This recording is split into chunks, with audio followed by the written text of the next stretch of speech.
बहुत समय पहले हमारी इस धरती पर डायनासोरों का राज हुआ करता था। जहाँ आज हम चलते हैं वहाँ कभी वो घूमते थे। यही हवा में सांसें भरी इसी धरती पर उन्होंने युद्ध लड़े और लगभग 14 करोड़ वर्षों तक इसी धरती पर उनका शासन रहा। हजारों तरह की प्रजातियाँ थी डायनासोरों की। कुछ शाकाहारी थे, कुछ मांसाहारी, कुछ बहुत शांत स्वभाव के थे तो कुछ बेहद ही हिंसक और खतरनाक थे। वो अपने समय के सबसे सफल जीव थे। लेकिन फिर अचानक ऐसा क्या हुआ कि वो सब मिट गए? आखिर वो कौन सी घटना थी जिसने उन्हें हमेशा के लिए खत्म कर दिया? इसे समझने के लिए हमें 6.5 करोड़ वर्ष पीछे जाना होगा, यानी उस दिन तक जब डायनासोरों का आखिरी दिन था। उस समय पृथ्वी का मौसम सामान्य था। हर जगह सूर्य की रोशनी फैली हुई थी। समुद्र की ठंडी हवाएं ऊंचे ऊंचे पेड़ों से टकरा रही थी और चारों ओर डायनासोरों की गर्जनाएं गूंजती थी। लेकिन उन्हें क्या पता था कि उनका भाग्य तो 10 करोड़ साल पहले ही लिखा जा चुका था, जब एक छोटा सा एस्टेरॉइड मंगल और बृहस्पति के बीच स्थित एस्टेरॉइड पट्टी से टकराया। उस टक्कर ने एक विशाल एस्टेरॉइड की दिशा बदल दी, जो सीधा पृथ्वी की ओर बढ़ने लगा। 22,000 मील प्रति घंटे की गति से अगर वो पृथ्वी के उपग्रह चंद्रमा से टकरा जाता तो शायद आज डायनासोर हमारे साथ होते और शायद हम इस दुनिया में होते ही नहीं। लेकिन किस्मत को कुछ और ही मंजूर था। वो विशाल एस्टेरॉइड, जिसका व्यास लगभग 40 किलोमीटर, वजन 2 ट्रिलियन मीट्रिक टन था, हर सेकेंड पृथ्वी के ओर करीब आता गया। जैसे ही उसने पृथ्वी के वातावरण को छुआ, उसकी गति 70,000 किलोमीटर प्रति घंटे तक पहुंच गई और घर्षण के कारण वो एक जलते हुए अग्निपिंड में बदल गया। सिर्फ 4 मिनट में उसने अटलांटिक महासागर पार कर लिया। उसकी चमक इतनी ज़्यादा थी कि पृथ्वी पर मौजूद हजारों जीव उसकी रोशनी से अंधे हो गए। कुछ ही क्षणों बाद वो मेक्सिको की खाड़ी के पास जमीन से टकराया और 35,000 डिग्री सेल्सियस तापमान के साथ भयंकर विस्फोट हुआ। ये विस्फोट 10,000 हाइड्रोजन बमों के बराबर था। टक्कर के स्थान पर 180 किलोमीटर चौड़ा और 20 किलोमीटर गहरा गड्ढा बन गया। इससे उड़ने वाली धूल और धातु ने पूरा आकाश ढक लिया।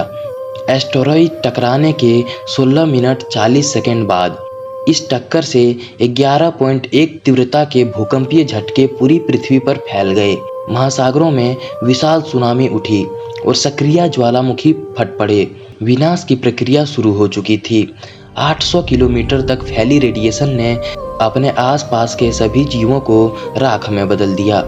जो उड़ने वाले जीव बचे थे, उनके लिए असली तबाही अभी शुरू ही हुई थी, क्योंकि सिर्फ 40 मिनट में आसमान से जलते हुए अग्निकणों की बारिश होने लगी।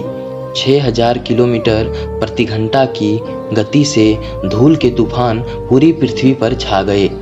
सूरज की रोशनी तक जमीन पर नहीं पहुंच पा रही थी। तापमान 100 डिग्री सेल्सियस से भी ऊपर चला गया। पेड़ पौधे जलकर राख हो गए। 90 मिनट बाद पृथ्वी का तापमान 200 डिग्री सेल्सियस तक पहुंच गया।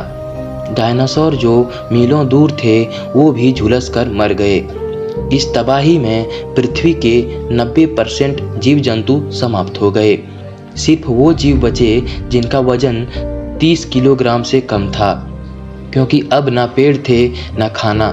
लेकिन इस विनाश ने कई नई शुरुआत की। डायनासोरों के अंत ने एक नई प्रजाति को जन्म दिया, मैमल्स, एक स्तनधारी जीव। इन छोटे जीवों ने खुद को गर्मी से बचाने के लिए भूमि के अंदर रहना शुरू किया। उन्होंने हर तरह का भोजन खाना सीख लिया। धीरे धीरे पृथ्वी फिर से सामान्य होने लगी। नए पेड़ पौधे उगने लगे और 5% जीव जो बचे थे, उन्होंने फिर से जीवन शुरू किया। समय के साथ नई नई प्रजातियां विकसित होने लगी। इयोसीन युग में लगभग 5 करोड़ वर्ष पहले बंदर जैसे जीव प्रकट हुए। उनकी आंखें सामने की ओर थी और उनके सिर में एक बड़ा बदलाव आया। फोरेमन मैग्नम नाम का छेद खोपड़ी के पीछे से मध्य भाग की ओर खिसक गया। इससे वो 2 पैरों पर खड़े होकर चलने लगे। फिर 4.7 करोड़ वर्ष पहले धरती की प्लेटें हिलने लगी। भारत की टेक्टोनिक प्लेट एशिया से टकराई और इससे एक विशाल पर्वत का निर्माण हुआ जिसे आज हम हिमालय के नाम से जानते हैं, जिसमें माउंट एवरेस्ट दुनिया की सबसे ऊंची चोटी शामिल है। इन ऊंचे पहाड़ों ने पृथ्वी का तापमान घटाया और बर्फ पिघलकर नदियों का निर्माण हुआ। वो नदियां जो आज भी आधी मानवता को पानी देती है। ओलिगोसीन युग में धरती ठंडी होने लगी, जंगल घटे, घास के मैदान बढ़े, फिर ऐसे जानवर विकसित हुए जो खुले मैदानों में रह सकते थे। धीरे धीरे पृथ्वी आज जैसी दिखती है वैसे बनने लगी। फिर पूर्वी अफ्रीका में एक नई पर्वत श्रृंखला बनी, ईस्ट अफ्रीकन रिफ्ट वैली, जिससे वहाँ के जंगल सूखने लगे। वहीं रहते थे हमारे पूर्वज ग्रेट एप्स, जिन्हें हम अपने सबसे पुराने रिश्तेदार कहते हैं।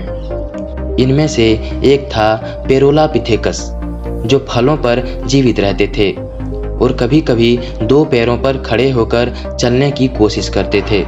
यही था बाइपेडलिज्म की शुरुआत, 2 पैरों पर चलने की क्षमता। समय के साथ ये एप्स चिंपांजी, गोरिल्ला और अंततः मनुष्य में विकसित हुए। जब जंगल सूख गए तो हमारे पूर्वजों को खाने की तलाश में पेड़ों से उतरकर जमीन पर आना पड़ा। यहीं से शुरू हुई हमारी मानव यात्रा। इनमें से एक था ऑर्डिपिथेकस रामिडस, हमारे सबसे पुराने पूर्वजों में से एक, जो लगभग 4 फीट लंबे और संतरे जितने दिमाग वाले थे। ये सबसे पहले ऐसे जीव थे जो सीधे खड़े होकर चल सकते थे। समय के साथ उनका दिमाग बड़ा हुआ। उन्होंने पत्थरों का इस्तेमाल हथियार की तरह करना सीखा। फिर आया होमो इरेक्टस, जिसने सबसे पहले आग जलाना सीखा। आग ने उन्हें गर्मी दी, प्रकाश दिया, जानवरों से सुरक्षा दी और खाना पकाना सिखाया। पकाने से ऊर्जा की बचत हुई और यही ऊर्जा उनके दिमाग के विकास में लगी। 2 लाख वर्ष पहले हम यानी होमो सेपियंस विकसित हुए। हम बोलना सीख गए, एक दूसरे से संवाद करना शुरू किया। धीरे धीरे हमने अफ्रीका से बाहर कदम रखा और पूरी दुनिया में फैल गए। हिम युग आया, हमने ठंड झेली लेकिन खुद को अनुकूलित किया। हमने खेती करना सीखा, जानवर पालन सीखा, शहर बसाए, सभ्यताएं बनाई, विज्ञान और गणित खोजे और तकनीक के युग में प्रवेश किया। आज हम सबसे विकसित प्रजाति हैं।